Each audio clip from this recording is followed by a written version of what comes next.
Mr Kelly, thanks for speaking with us. What has motivated you to quit the Liberal Party? Firstly, look, I did so with a very heavy heart. I have many great friends in that Liberal Party room. We've been through a lot of election campaigns together. It certainly wasn't an easy decision, but I felt that for the rest of this parliamentary term, if I'm going to act and speak according to my conscience and my beliefs, that I can do so more effectively as an independent. What was it that you felt you couldn't speak out about as a member of the Liberal Party? I was greatly concerned about what was happening with some of the COVID treatments, especially with ivermectin. If we take our most highly credentialed immunologist in this country, Professor Robert Clancy, he's argued uphill and down dale in many interviews on the ABC, where he said that we should be using this treatment with ivermectin in concert with the vaccines. So is this related to the fact that the Prime Minister reportedly gave you a dressing down and expressed his anger about you expressing those views? Well, also too, it's been very difficult for the Prime Minister when he goes and does a media interview, that he is questioned, what did Craig Kelly say? Or what did Craig Kelly post to Facebook? And I've made it difficult for the Prime Minister to get his message out. I thought some of that questioning was very unfair of the Prime Minister. So did you not think that the Prime Minister deserved a heads up before today's party room meeting? For me, the other consideration I have that in that party room, there's 100 colleagues, which I respect every single one of them. I have the highest respect for every single member of... I've worked with most of them for many years. We've been through many election campaigns together. A lot of them are good mates and friends, and I felt I had an obligation to stand before them and look them in the eye and make them aware of my decision. So have you spoken at all to the Prime Minister yet? And did he say anything to you? What did you tell him? I spoke to the Prime Minister as part of the party room. So I spoke to everyone together as the party room, including the Prime Minister. Now, your decision today could put the government in a very precarious position on the floor of the House. Have you considered that? I don't believe it will. I was elected under the Liberal banner, and I have an obligation and a contract with the constituent of Hughes that put me there under that Liberal banner. Therefore, I'll of course guarantee supply and confidence of the government. And I'll vote consistently with every policy that the Liberal Party took to the last election and that I was elected under. Do you plan to run in the next election? Was this because you felt that your pre-selection could be at risk given your views regarding vaccines, regarding treatments to COVID-19? I've already successfully got through 4 pre-selections. I was confident of getting through a 5th as well. But I just feel that for the next parliamentary term, to me, this is an issue of great importance and a great conscience. This is an issue to me, of life and death. It's an issue of opening up our economy as quickly as we possibly can. And I'm concerned that with the advice that the government is getting from a group called the National COVID Evidence Task Force is simply not up to date and not giving the government the evidence and advice that they need. Right, to clarify, does that mean you intend to run in the next election? Yeah, I intend to run the next election, yes. And would you consider joining another party, the Nationals or One Nation perhaps? Well, no. I want to run my beliefs are still aligned very closely to the Liberal Party.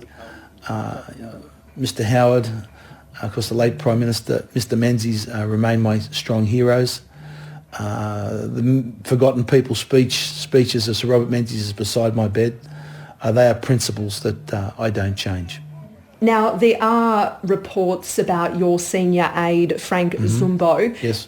They emerged over the weekend. Mm-hmm. Does your decision today have any correlation with those reports? Has the Prime Minister urged you to remove him from your office?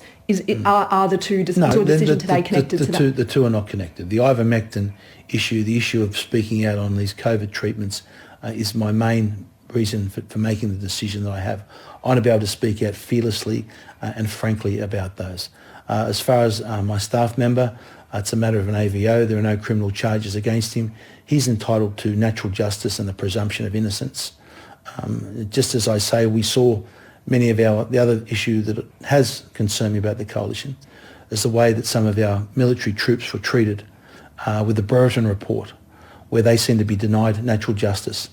And the thought that a government could take away medals from families that they had, their sons died in war, I just thought was something that was abhorrent. So, We've got to protect those principles of natural justice, and there must be the presumption of innocence. so did the Prime Minister speak to you at all about that worker that you have in your electorate office, and what did he say to you? I've had discussions with the Prime Minister over these issues for a long period of time, but this is not my concerns today. My concerns are about making sure that we are having the right policies of saving lives, making sure that we have the right policies on COVID, making sure that I can speak out and criticise sections of the government, which is that National COVID Evidence Task Force, because I believe they are the true villains in this piece as far as not looking at all the evidence. So your previous commitment to support the government's vaccination strategy, you are now reneging? No, I'll be very clear. As to quote Emeritus Professor Robert Clancy, he said these other treatments should be used in concert with the vaccine. So I support the government's vaccination policy. In addition to that, it should also be looked at the other treatments, especially including ivermectin. Is there any issue in which you would cross the floor or not support the coalition on?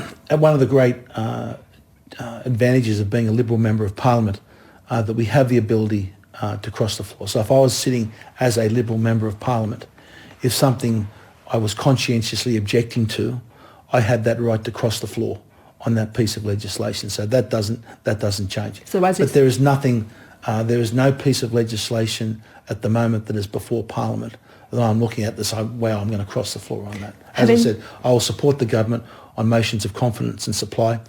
The bill that the government talked about extensively in the party room today, increasing the dole, I'll support that. While we were waiting for you, a number of your parliamentary colleagues walked by, Malcolm Roberts from One Nation and Paul Katter. Would you consider joining either of them?